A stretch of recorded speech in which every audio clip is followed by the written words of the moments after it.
आज हम present perfect continuous tense पढ़ेंगे। इसका इस्तेमाल किसी ऐसी कार्रवाई या ऐसी सरगर्मी को जाहिर करने के लिए किया जाता है जो माजी में कहीं शुरू हुई थी और अब भी जारी है, ये बंद नहीं हुई। मिसाल के तौर पर, he has been living in America for 2 years। इस जुमले से जाहिर होता है कि वो 2 साल पहले अमेरिका में रहने गया था और वो अब भी वहीं मुकीम है। अब हम प्रेजेंट परफेक्ट कंटिन्यूस के फॉर्मूला को देखते हैं, जो कि है सब्जेक्ट प्लस हैज़ या have plus been plus first form of verb plus ING plus object. यहाँ पर भी हम हैज़ को ही, शी, इट और सिंगुलर नामों के साथ इस्तेमाल करेंगे, जबकि हैव को दे, वी, यू, आई और प्लूरल नामों के साथ इस्तेमाल करेंगे। मिसाल के तौर पर, He has been eating a cake. She has been eating a cake. Ali has been eating a cake. ये थीं कुछ singular examples. They have been eating a cake. I have been eating a cake. Ali and Sarah have been eating a cake. अब हम present perfect continuous tense के negative sentences का formula देखते हैं। Subject plus has या have plus not been plus first form of verb plus ING plus object. यहाँ पर भी हम हैज़ या हैव को सिंगुलर और प्लूरल सब्जेक्ट्स के हिसाब से इस्तेमाल करेंगे।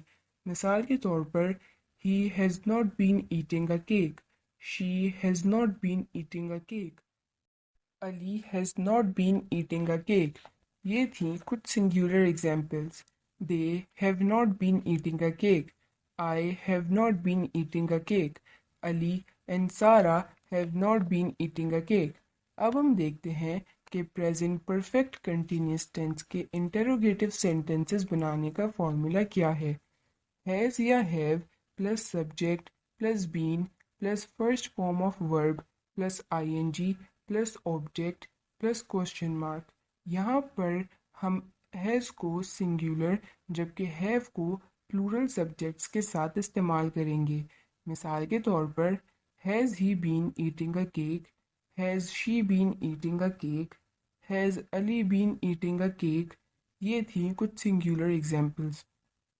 Have they been eating a cake, have I been eating a cake, have Ali and Sara been eating a cake.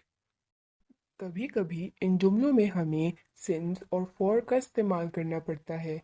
अब सवाल ये है कि हम किन किन सूरत हाल में सिंस और फॉर को इस्तेमाल कर सकते हैं।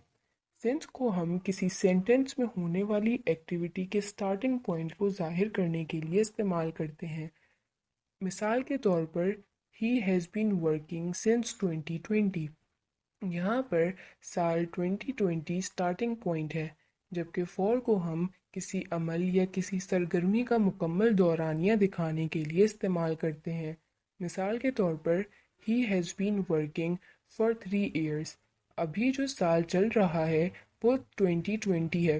अगर आप कहते हैं कि वो 3 साल से काम कर रहा है, तो इसका मतलब है कि इसने 2017 में काम शुरू किया था। आप दो मुख्तलिफ तरीक़ों से मुख्तलिफ सूरत हाल की वजाहत कर सकते हैं। अब हम एक एक्सरसाइज करते हैं। आपको कुछ सवालात के जवाबात प्रेजेंट परफेक्ट कंटिन्यूस का इस्तेमाल करते हुए देने हैं। पहला सवाल है, how long has she been studying for. She has been studying for 14 years। She has been studying since 2008। दूसरा सवाल है, गर्ल्स प्लकिंग फ्लावर्स। अब इसके पॉसिबल जवाबात आपको प्रेजेंट परफेक्ट कंटिन्यूस का इस्तेमाल करते हुए देने हैं।